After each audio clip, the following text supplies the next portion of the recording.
जब राजा को पता चलता है कि उनके राज्य में एक ऐसा इंसान रहता है जिसको देख लेने से पूरे दिन भोजन नहीं मिलता, तो राजा उस आदमी को अपने साथ रखने का फैसला करते हैं और उसको शिकार पर ले जाने के लिए बोलते हैं।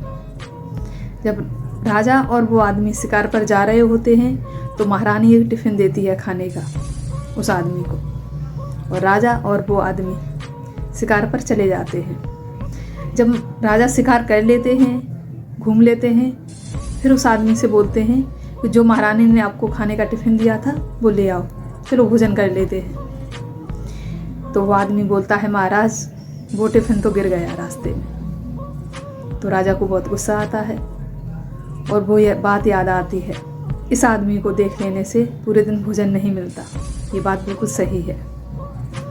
तो महाराज गुस्से में घर पे आते हैं और उस आदमी को फांसी देने के ऑर्डर करते हैं। तो नियमानुसार जिसको फांसी लगने वाली होती है, आखिरी इच्छा पूछी जाती है। तो राजा ने उस आदमी से आखिरी इच्छा के तौर पर पूछा, बोलो कुछ कहना चाहते हो, कोई आखिरी इच्छा? तो वो आदमी बोला, महाराज आखिरी इच्छा तो कोई नहीं है, लेकिन एक बात ज़रूर कहना चाहता हूँ।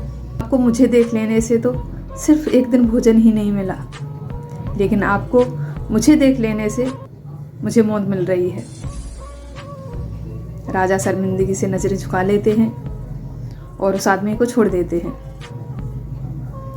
फिर आदमी बताता है राजा को, महाराज आपके टिफ़िन में मैंने एक दासी को जहर मिलाते हुए देख लिया था, इसलिए वो टिफ़िन मैंने रास्ते में फेंक दिया था। मतलब यही है कि कुछ परिस्थितियाँ और इत्तेफाक से ऐसा हो जाता है कि इंसान गलत नहीं होता, लेकिन हम जो सुनते हैं, जो देखते हैं, हम उसी को सच मान लेते हैं।